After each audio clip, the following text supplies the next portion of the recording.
Hey lovelies, it's Imogen aka missimoinsane and welcome to my video. So today I actually wanted to do this video yesterday, but it was just non-stop. I decided I'm going to show you 3 of the witchy tools or witchy things that I've made to coincide with the blog post that I spent some time writing.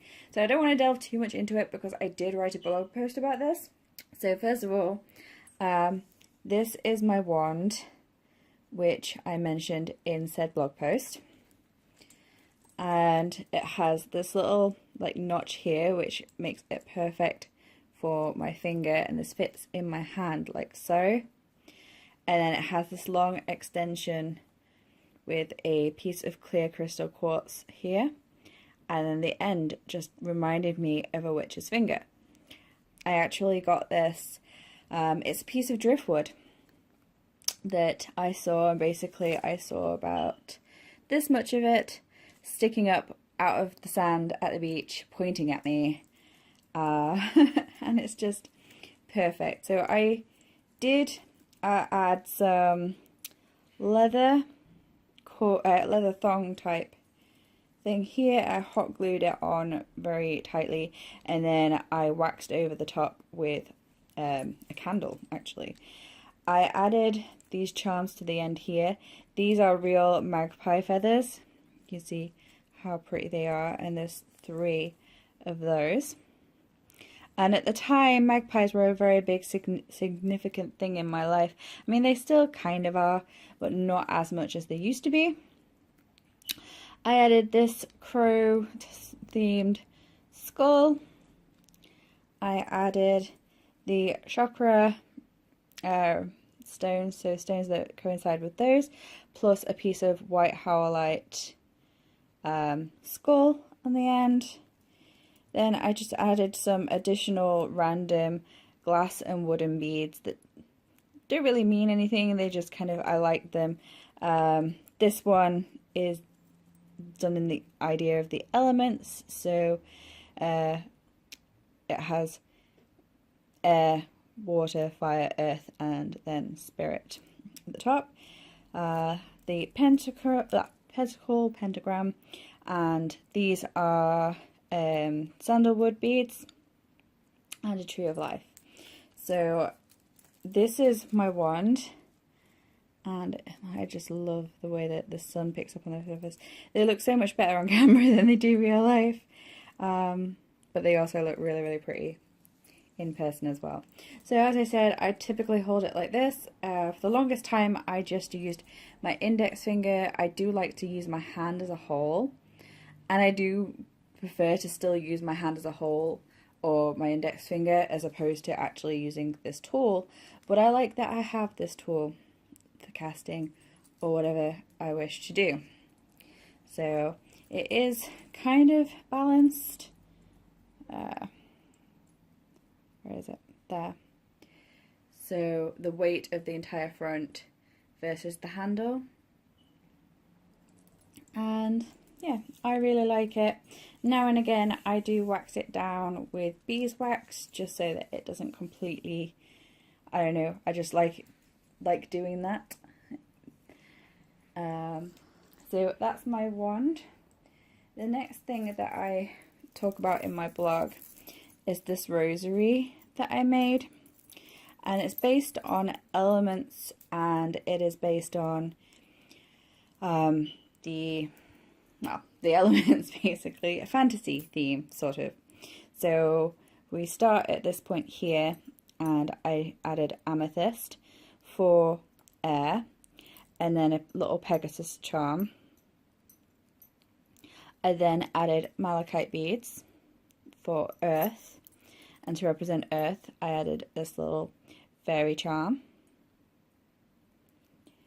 Then I have pieces, sorry, fairy wings got stuck somehow in here. There we go. Then I added pieces of volcanic rock to represent fire, and then I added this little dragon charm to represent fire, and then I added sodalite pieces to represent water, and this little mermaid charm here. And then I added clear quartz pieces, which attaches back to this ring here. This ring here obviously goes back round in a circle, but I attached black tourmaline for the idea of this being grounding. So it's coming from here and it's going down into the grounding, down into the earth. And I added a pentagram, tree of life, and then a sun and moon, which to me represents the goddess and the god. So I really enjoy how this turned out. I put a lot of thought, a lot of effort, a lot of research into corresponding stones, into stones that not only corresponded with the elements but also corresponded with me. And I am very, very proud of this, which I can use as a rosary wrapped around like my two hands for praying, this kind of a deal, or meditating, this kind of a thing, or for counting the beads while doing some kind of mantra, can't say that word, or I can just wear it as a piece of jewellery with this long charm if I so wish. And yeah, I have many uses for this.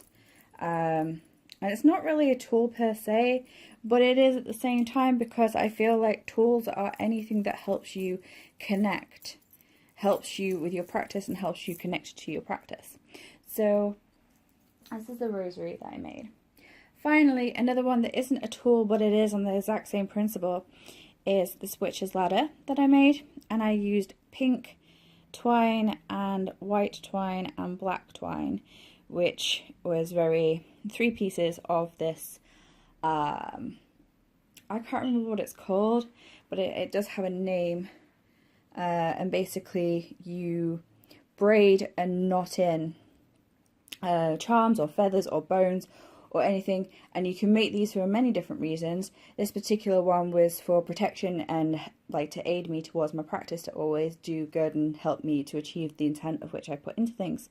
So what basically I did was I knotted in 9 charms that at the time were relevant to me in my practice of witchcraft and Wicca and paganism.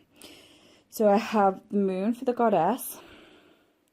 Then I have one of my totem and favorites, which is the bat. The fantasy of mermaid, so mermaids in there. Also the bat represents air and the mermaid water. I have the triquetra symbol, which we should all know what that stands for. The same with the pentacle. And the tree of life, which represents earth. And then I have a fairy, which is also earth. I meant to put in a fire, but I kind of wanted to have both of these.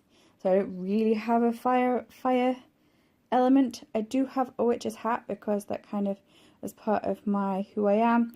And also the sun for God, which I suppose could also be fire. But I worked on it as kind of like just elements and symbols that meant something to me at that time, which I think was maybe 3 years ago now. I think I made this. Typically you can make them and you can gift them. You can make them and bury them. You can make them and do all sorts. Mine literally hangs above my altar, so every time I see it, it reminds me of what it is that I wished to achieve. So that is 3 items of which I made to aid me in my practice. I wrote a blog about this in much more detail, and I will link that below, and I will also put this video on the blog itself. So I hope somebody maybe get inspired. I have put down more information about each of the items, also the corresponding stones and elements and such. And I also wrote a bit about wood and choosing or making a wand. So if that's something you may be interested in, go check out my blog, and I hope you're all well. Take care. Thanks for watching. Bye-bye. Subscribe.